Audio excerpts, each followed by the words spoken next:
안녕하세요. 여유로운 삶을 만들어가는 재무설계 방송 김태남 TV에 오신 걸 환영합니다. 자, 오늘 주제로 바로 들어가 보죠. 오늘 주제는요. 내년도 2020년부터 카드 자동 결제를 한 번에 조회할 수가 있게 되고요. 해지도 가능하고 카드 자동 결제하는 카드 변경도 가능하게 된다고 합니다. 이와 관련해서 한번 내용을 오늘 소개해 드리도록 하겠습니다. 자, 카드 자동 결제 조회 해지 가능하다. 이게 왜 중요한지부터 먼저 말씀을 드리죠. 자신이 관리하는 신용카드가 있다. 그렇다면 어떤 걸 통해서 자기가 재무관리, 재무설계를 해 갈지를 결정해야 되는 거죠. 이곳저곳에 흩어져 있는 것을 한 곳에 모아낼 수도 있고요. 그러면서 그 금액들도 관리를 해 들어갈 수가 있습니다. 이 부분은 재무설계에서 가장 중요한 포인트 중에 하나죠. 따라서 오늘 말씀드리는 내용을 잘 시청하시고 올해 하반기 또는 내년 상반기부터 이런 것들을 한번 제대로 세팅해 놓고 재무설계, 한마디로 가정경제를 흑자로 만드는데 도움이 되도록 시스템을 만들어 놓는 겁니다. 자, 한번 내용을 좀 봐볼까요? 경향신문 2019년 5월 2일자 기사 내용 중에서 알짜배기만 소개를 좀 드립니다. 자, 내년 상반기부터요. 내년이라니까 2020년이겠죠. 카드 자동결제 내역을 일괄 조회해서 해지하거나 다른 카드로 변경할 수 있는 서비스가 도입이 됩니다. 이거는 사실 기존에 은행권에만 제공이 됐던 부분이죠. 그런데 2019년 하반기부터는 제2금융권까지 확대가 되니까 아마 지금 많은 분들이 뭐 저축은행부터 시작해서 제2금융권들 많이 사용하고 계시잖아요.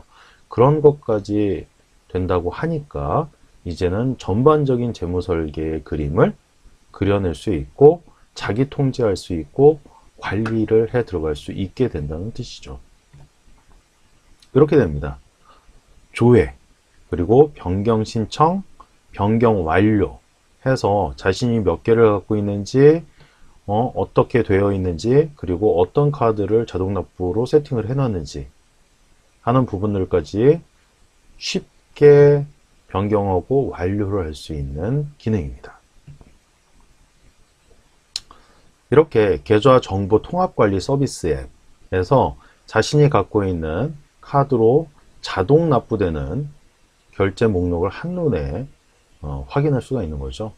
그렇게 되면 해지도 할 수 있고 다른 카드로 변경할 수 있게 되는 그런 카드 이동 서비스가 더 확대된다는 내용입니다. 그래서 2019년 올해 말까지 일단 조회 서비스가 우선 실시가 되고요. 해지와 변경은 2020년 상반기에 가능하게 된다는 내용입니다. 그리고 지금까지는 신용카드 발급, 이용 현황, 그리고 포인트 정보만 확인할 수 있었는데 이제 조회 대상이 더 확대된 거죠. 그래서 이러한 카드 이동 서비스, 여기서 딱 하나의 포인트를 잡자면 바로 카드를 이동하는 서비스가 핵심 포인트입니다. 그래서 자동 납부하는 결제 카드를 쉽게 변경할 수 있게 된다는 거죠.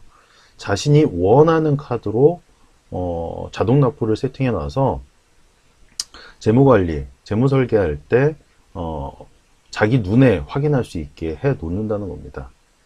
하지만 약점도 있어요.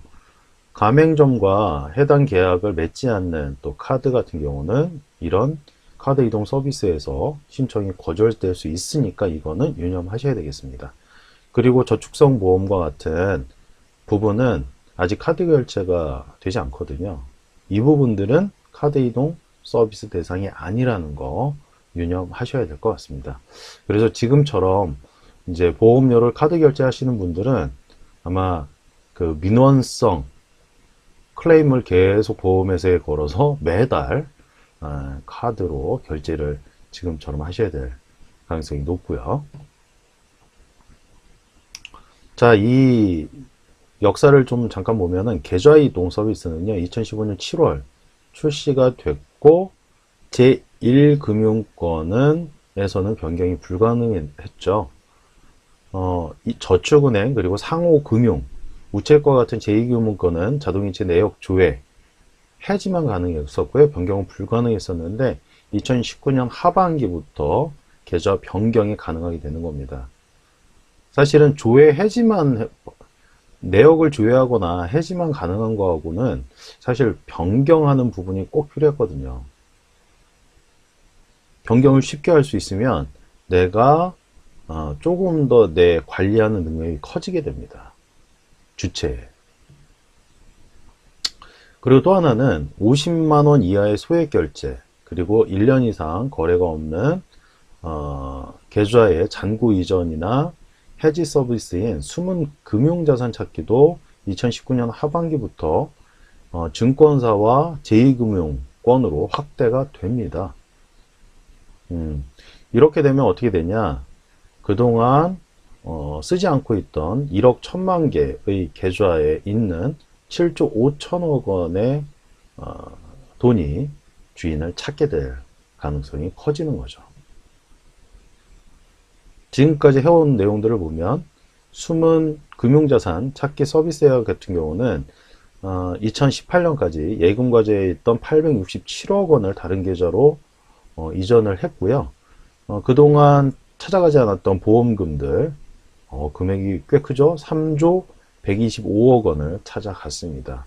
한마디로 내가 나도 모르게 어디에 숨겨져 있던 돈들을 찾아낸 거죠.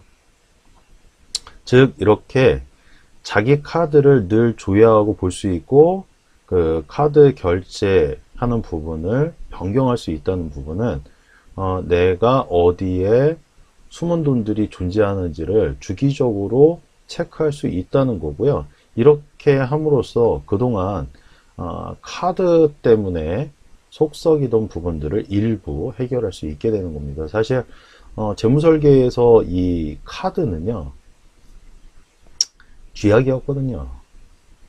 사실은 재무설계에서 돈을 모으지 못하는 이유 중에 하나가 이런 카드들 때문이었습니다. 그런데 그나마 이런 조회 해지 가능, 그리고 카드 변경 가능한 부분들이 생기게 되면 조금 더 이렇게 주체들, 사람들이 직접 통제 가능하게 조금씩 변해가긴 하는 겁니다. 하지만 여전히 문제는 있죠. 카드는 내가 쓸 때 한도가 내 월급의 몇 배까지 쓸 수 있기 때문에 충동 구매를 세게 할 수 있다는 거. 그래서 가정의 재무설계를 한순간에 날려버릴 수도 있다는 것 때문에 사실은 굉장히 주의하라고 말씀을 드리는 부분이고요. 근데 이제 계속 카드를 사용하시는 분들의 경우에는 이런 것들을 활용해서 재무설계를 조금 더 잘 할 수 있게 하시기를 바라는 마음입니다. 어차피 있는 거 활용해야 되니까요. 그렇죠? 자, 내년 2020년부터 카드 자동결제, 조회, 그리고 해지 가능하게 된다는 이야기와 카드 변경 서비스가 가능하게 된다는 내용까지 말씀을 드렸고요. 그리고 이와 관련돼서 재무상담 또는 재무설계에 관련한 궁금한 부분들이 있다면 제가 운영하는 다음 카페 김태남의 궁죽통에 가입하셔서 문의해 주시면 되고요. 오늘 내용이 좋으셨다면, 유익하셨다면 구독과 좋아요 눌러주시고요. 다음 시간에 더 좋은 내용, 더 알찬 내용 준비해서 찾아오도록 하겠습니다. 오늘은 여기까지입니다. 이만 안녕.